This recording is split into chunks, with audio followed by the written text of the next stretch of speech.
imagine if you guys are watching this video, you are a fan of mixed martial arts, and more importantly, you are very curious of what Conor McGregor has been up to lately and his crazy antics, and what he's kind of doing to himself and his career as a role model of the sport, and also as the kind of removing himself out of the man that we all once knew and loved. Can I just say, first of all, folks, I'm out here in Thailand training every single day. I actually didn't today. I had a little bit of a rest and recovery day. As you can probably tell by my hair, by my face, I'm a bit sunburnt, I'm a bit sweaty, but I just knew I had to get this video out for you, and my predictions for the UFC this weekend will be out this week as well, so keep an eye out for them. But first of all, guys, yesterday in the United States of America, Conor McGregor spat on someone's face, and I'm not going to say a fan's face, because the McGregor is walking past with his entourage, walking ahead of the man, and in the distance, in the midst of people, you can hear him say, "Let's go Khabib," as in saying, you know, big up Khabib, fuck you, Conor. McGregor turns around, approaches the man very calmly, stands in his face, doesn't say anything, spits in his face. The man, shell-shocked, stands there, and McGregor says, "Someone spits in your face and you do nothing? You do effing nothing?" And walks off. Now, can I just say, that's aura. That's major aura. That is like hard as fuck. That is cold. But at the same time, the man is never out the headlines. He said the N-word on Twitter twice the other day, and he's attacking Paul Hughes. And now Paul Hughes, that situation I will touch on. I'm half Irish myself. My father is Irish, and we've watched a lot of things, and he's told me a lot about the troubles and the times that went on, especially in, you know, Belfast. You know, won't touch on the religious side of it too much. I won't touch on anything that happened. I won't give my personal opinion. I will just say what McGregor said. He called Paul Hughes a cunt from up there, which is essentially saying, you know, you're not a true Irishman. You're not one of us. You're one of the disgusting human beings that comes from up north.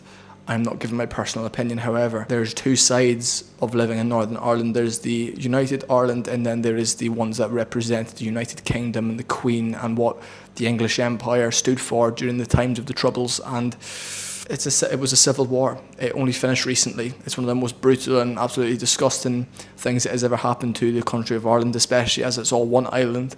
And McGregor, obviously, growing up in Dublin, is very educated on what was going on. He grew up through that time.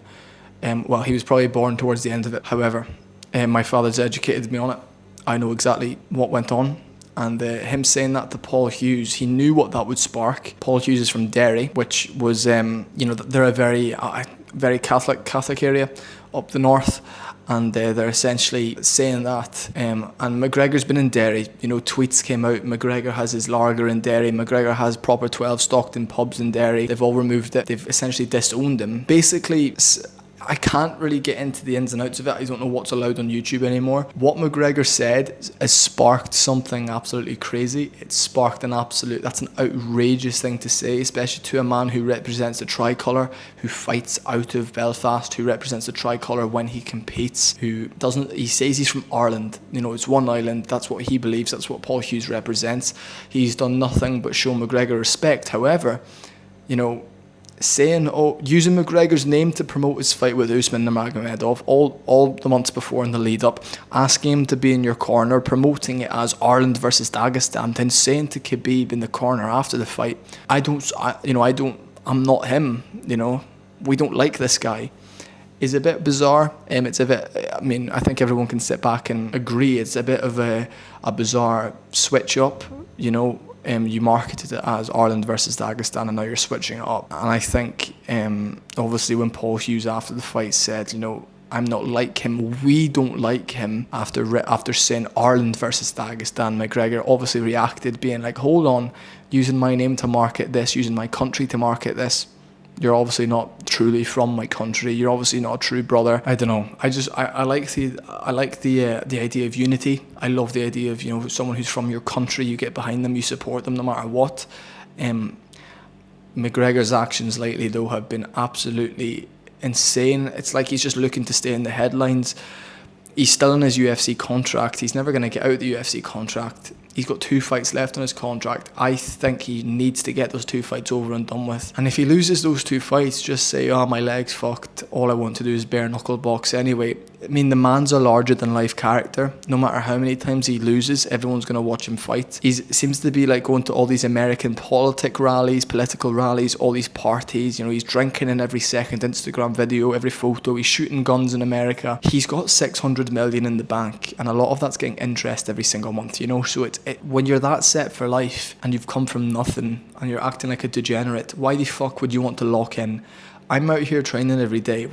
Stan, my other friend that's out here training, Larry, who's out here training, we're so fucking locked in, and it's tough. Like we love it.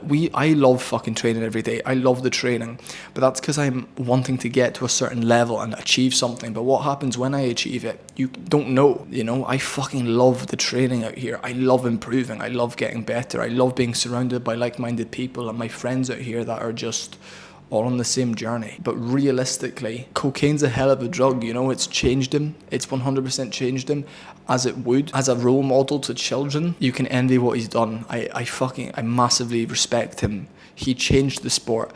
He is the reason I can pursue MMA as a career. It wasn't a viable career option 10 years ago, till McGregor came around, which was a decade ago, by the way. It's now a viable career option because there's so much money in the sport. The sport is so famous now, and that was due to him, his brashness, his cockiness, him getting all the up-and-comers into it. And now we've got proper role models in the UFC. We've got people like Dricus du Plessis. We've got fantastic individuals that represent the sport massively well. We've also got the degenerates that come along and destroy the sport, which I love as well. I love every aspect of martial arts. I love every aspect of the discipline it gives you. What's next for Conor McGregor, I don't know. I truly don't believe he will fight again. The man's 37 years old. 10 years ago in 2016, he was 27, had just won a second belt against Eddie Alvarez, had millions in the bank, and was probably the most respected role model in combat sports history. He would preach how partying is bad for the soul. He would preach discipline. He would preach hard work and loyalty. That man is not recognisable anymore. The man who fought Dustin Poirier the second time, he was in Abu Dhabi talking and preaching about getting on a better path. The man who fought Donald Cerrone in 2021 January, it's upsetting. I think it was 2019 he fought, no, 2020. January 2020 he fought Cerrone. That man's, sorry, there's people outside my room. That man is no longer recognisable. It's a worry. It's sad. He got me into the sport. He showed me how it could be this larger than life thing and change people's lives. I was terrible in school. I had no passion. I had no direction. I fucking love MMA. And what he said about Paul Hughes, I understand being pissed off at Paul Hughes. He deserves that. But you've turned, you know, a lot of the nation against you properly now by bringing the politics of the Troubles into it. I can't defend you any longer. I love the man. Like, I will always have that place in my heart of like he's a fucking aura-filled legend. But I'm really upset about. I mean, I know it's weird, but like he brought me into the sport, guys. Like I hope you understand. He literally transcended my, like, as a young. I think I was 12, 13 when he fought Mayweather, and it changed my whole view on everything. I would wake up and be like thinking about MMA. I'd be learning about MMA. I've had this channel for years, and some of my earliest videos are when Conor McGregor lost to Poirier the second time. I've got a video on this channel saying McGregor will be back, and since then, all the videos I've made on McGregor are bad ones. It's why is he doing this? Why is he doing that? We can't judge him, but he shouldn't be in one interview saying, yeah, he'll be back soon, and then partying. You know, and I get it. I went out and had a few drinks a few weekends ago as well in Thailand, but then I'm right back in there on Monday. You need that reset sometime, but then he's just not living the life of a world-class professional world champion. Because he's so famous, you can't have him in anything other than a main event of a pay-per-view. So if you don't have him in the main event of a pay-per-view, there's no place for him. And if he keeps losing, there's nowhere you can put him other than not a main event. And he would never do that because that bruises his ego too much. Thanks for watching, folks. The downfall of McGregor's here. Trashing Paul Hughes, spitting in a fan's face. And just, the man we once knew is dead. Please subscribe. Appreciate you.